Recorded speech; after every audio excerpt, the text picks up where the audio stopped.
Ah, the first of the DLC classes, the Gladiator. Hey guys, it's Elo Rybun or Rybun here, and today we're taking a look at the Gladiator. The Gladiator is the class contained within the Pyramids of Prophecy DLC for Heroes of Hammerwatch, and they're a very nice one, but they're a little bit strange in how they're played and all of this glorious, glorious gladiator attire.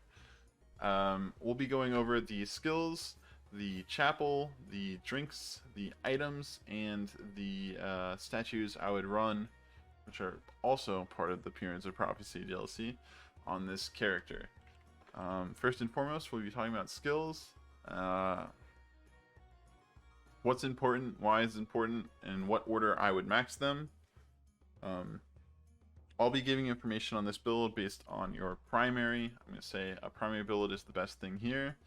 While you may not necessarily agree, that's what I like to play, and I think it's what operates best in most, if not all, situations for the Gladiator. So let's go through each and every one of the skills. The Trident. Trident is your primary attack.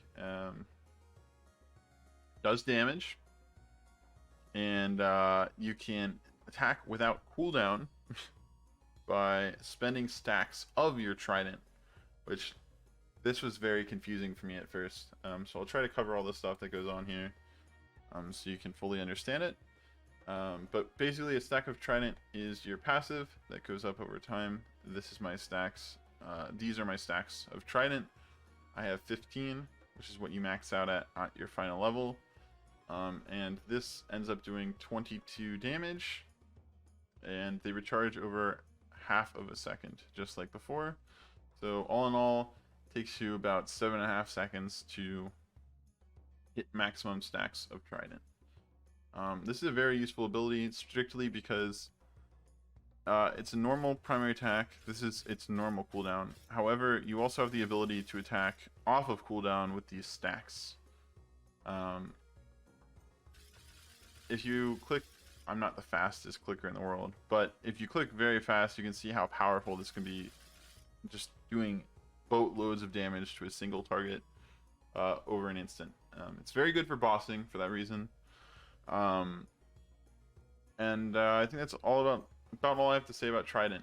It's pretty much like your standard primary, very similar to the Paladins, except it doesn't have an arc. It's a, I don't know if you can see it through my Divine Blast, but it's that little silver point. It's not super big, but it's pretty okay, and you can trigger Divine Blast pretty frequently with it, which is really nice for hitting enemies in a small circle around you. Your first skill is called Crippling Net. What I like to do with this is I'll just spam it when I'm in combat. I don't spend a lot of mana on other skills, especially since I'm playing a primary build. So this does a free disable on a almost negligible cooldown. So as long as you're right clicking, you can disable your enemies for more than enough time than you need. And on top of that, it increases your damage to them. Starting at 20%, going all the way to 100% extra damage with an 80% slow. I believe, yeah, it disarms and slows for 3 seconds. So if you look at this cooldown, it's way shorter than 3 seconds. So everyone around you can be disarmed for free while you're slamming them with stacks of Trident to dish out tons of damage. Of course, you can't disarm bosses. If you could, this character would be immensely broken, but it's still super useful to have. The only reason I don't have a point in here is because I didn't have enough skill points for it. Now that I do, I would put this point in because 100% extra damage. Why not, right? Your third skill is Spinning Gladius. I actually don't have any points in this skill. Reason being, I don't use it a lot. I don't play this character as a skill build, and it just costs too much mana for me to constantly use when I'd rather be using it on Crippling Net. What this does is it throws out a little sword that goes to basically, I'm probably wrong on the range here, but around here. and then it'll be stationary and just spin and hit everything around it. Imagine the Paladin's Whirlwind, but it's stationary. Does 32 magical damage per second for 3 seconds, up to 128 for 3 seconds, which is approximately 300 and, what is that, 84 damage total. That's pretty good. And it scales pretty well with Wilmer, I'm assuming, so you definitely could use this as a skill build, but that's really your only scaling thing. I say that because I don't really know how pit fighters work in terms of skill power. I don't know if it works as a percentage so that their health is increased by that skill power percentage, their armor, their magic resist, all that stuff. So I don't know how these guys scale with skill power. Little forewarning on that. But if they do, then that's the other thing that scales with skill power. So pit fighters, which we just talked about for a brief second, is your final active skill. You call upon a group of pit fighters to fight at your side for X amount of seconds. They have X amount of health, or I guess Y, Z armor and resist, and they deal W damage. All these things go up, I believe, with level, except for, I guess, the duration, 15 seconds. Eventually they have 30 armor and resistance, which doesn't sound like a lot, but when you're in higher NGs, you never have positive armor or resistance, while these guys will. So even though they only have 600 health, they're still pretty beefy. They don't do a whole ton of damage, I would say, but that's the whole reason I have points in this skill, is they're a great meat shield. If you're feeling like you're threatened, you can just pop these guys and run away. Super useful for that, although I wouldn't really count on them to deal damage. If you're running a skill build, you would run Spinning Gladius for damage here. You could use them as a meat shield and then throw this where they are so that they actually technically do damage by standing still. But yeah, otherwise I would say these guys aren't the most useful other than as a meat shield, from personal experience. Now we'll talk about your passives. The first passive is Planned Attack, which is a guaranteed critical hit when expending a stack of Trident. Now this is very confusing because this is called Trident. This is called Trident. This thing is called expending a stack of Trident, which makes you think that this stack would be part of the Trident stacks, but it's not part of the Trident stacks. It's actually this stack right here. This is the guaranteed critical. It caps out at 7 stacks, but they recharge faster as you max it out, up to 1 second recharge. So these come back about half as fast as the Trident stacks do. So for every 2 stacks of Trident you gain back, you'll gain 1 of these back. And that's how that works. Guaranteed crit, not much explaining to do there. You crit whenever you use one of these stacks. But yeah, they're nice to have. They definitely contribute to your damage. And if you're running Frenetic or Frenetic Eruption, you'll be pretty likely to trigger combo because you're critting so much. But yeah, super useful. Your second passive is Riposte. Riposte is incredible. This is your defensive ability, and it works really well because it happens after attacking with Trident. Has to be within 0.2 seconds, but the interesting thing here is whenever you use a stack of Trident and you block a damage instance with it, you get another stack of Trident. So theoretically, if you could click fast enough, you could sit in Thundersnow's Breath Attack, block 1 damage instance, immediately use that new stack of Trident, block the next one, rinse and repeat, and just get off a ton of attacks on Thundersnow for free. You know, that's true and all, but you will be taking 20% of the damage because this caps out at 80% of the damage instance blocked.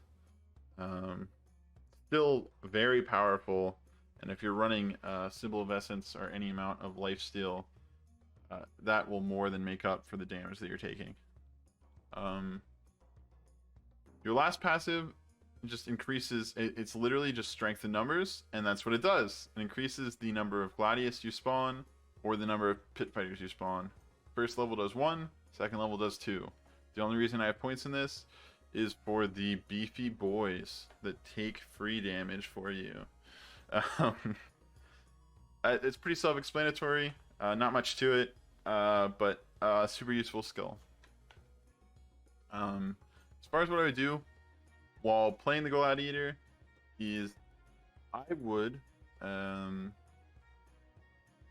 max Trident first. And while maxing Trident, I'd say these are really important abilities. I'd definitely put a point in riposte whenever I can. I mean, the first point, whenever I could. Strictly because this allows you to block, and while the damage block goes up, nothing else goes up. So you can actually get your Trident to get extra stacks by riposting right after you get this, which just increases your damage output a whole ton. So this is valuable to have 1 point into at the very least. And I would say this you should put a point into also because you only get 1 extra stack per level. The big thing is you lose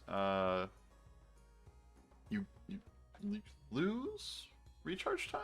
I don't know if that's the right word. It gets shorter. So it's nice putting points into this for other reasons too. But I would say you max out Trident here.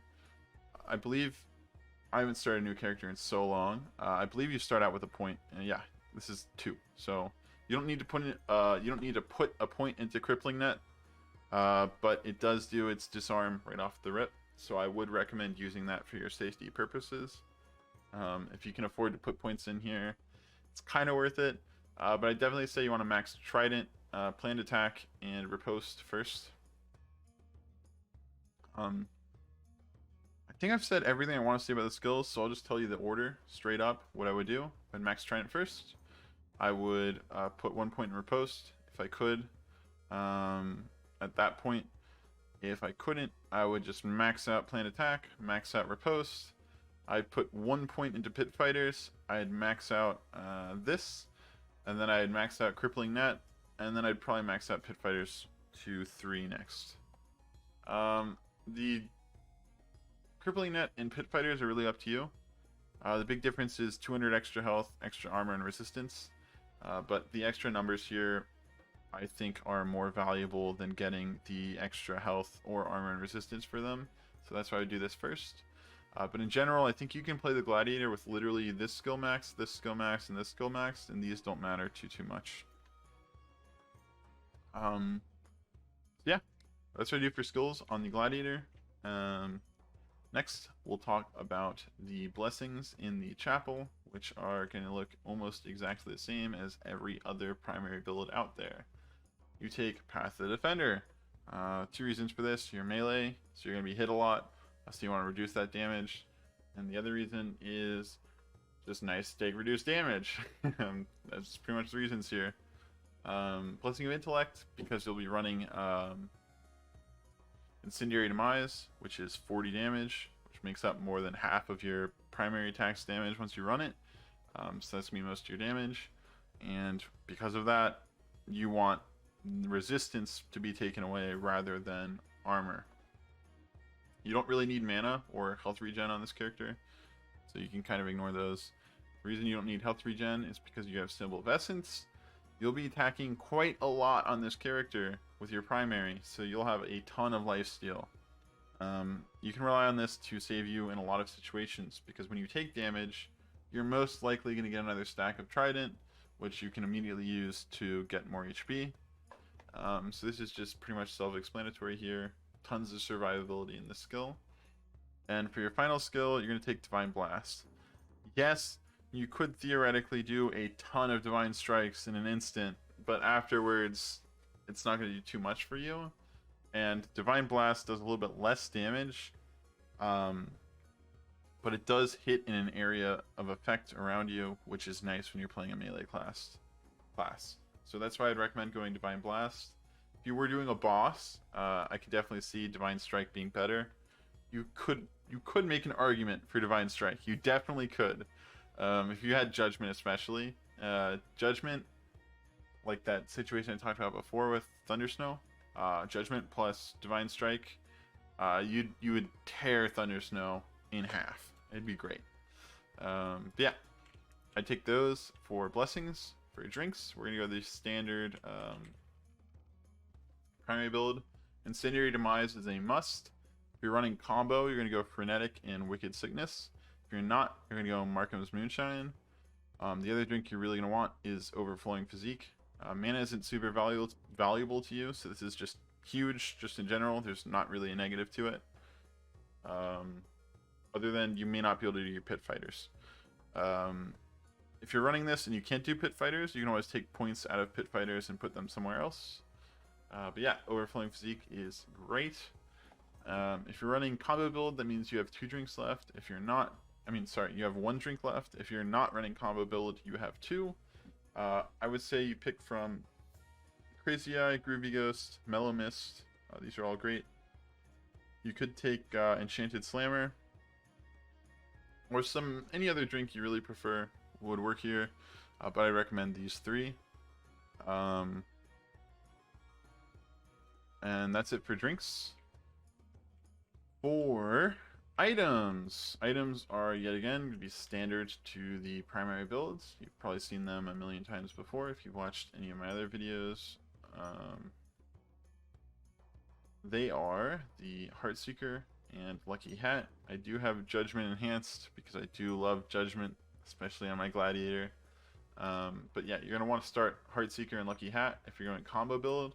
If you're not going combo build, if you're going Markham's Moonshine, you definitely could afford a Judgment Heartseeker combo, or maybe a Judgment Lucky Hat combo. But you don't need luck to proc you don't need luck to proc Judgment, so I definitely go Judgment Heartseeker if you could. Or if you're choosing to go Judgment, I would go Judgment and Heartseeker, I should say. Other items that you want up, I would say you want Luck up, because Luck's just nice. Crit up, because Crit's just nice.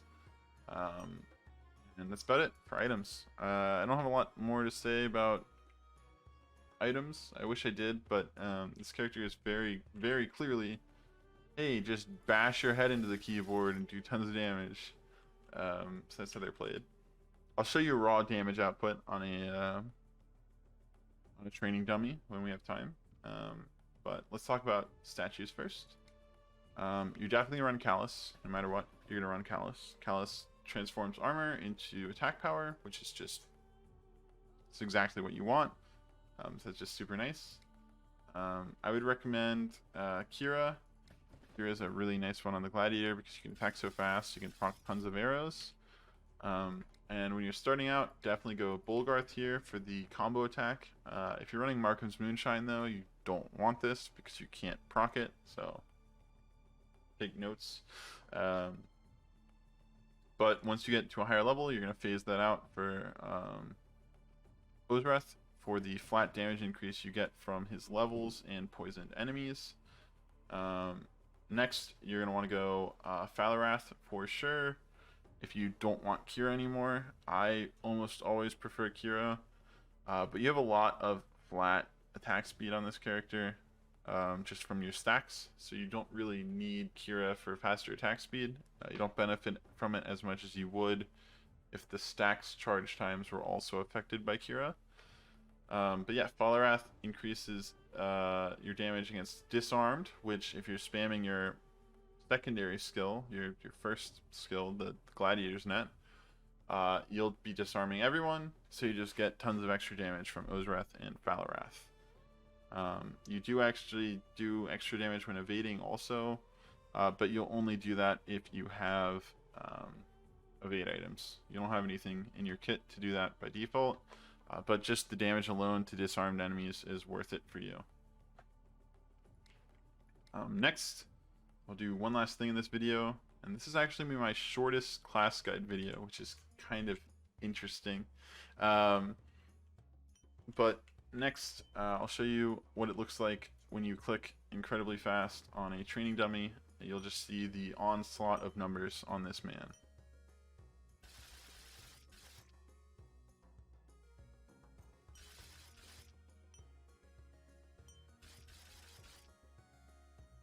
It's, I mean, it's phenomenal. It's great. You should experience it. Play Gladiator. Play Gladiator, folks. Great class. Amazing. But yeah, I think that's all I have to say about Gladiator. If you have any questions about this class, please leave them down in the comments section below. I'll try to get back to you guys as fast as possible. If you have any comments regarding what I said, what you think differently, please leave that down in the comments also, because that's very informative to other people. I'd really appreciate it. But yeah, that's all I have to say here. I hope you found this guide helpful. If you haven't played Gladiator yet, definitely give them a try. They're pretty fun to play. I really like spam clicking, although I will warn you, do not play them for long periods of time. It will hurt your wrist. It will definitely hurt your wrist. I think that's it though. Yet again, I hope you found it helpful. If you have any comments, leave them down below, and I'll see you guys in the next one. Hope you have a wonderful day.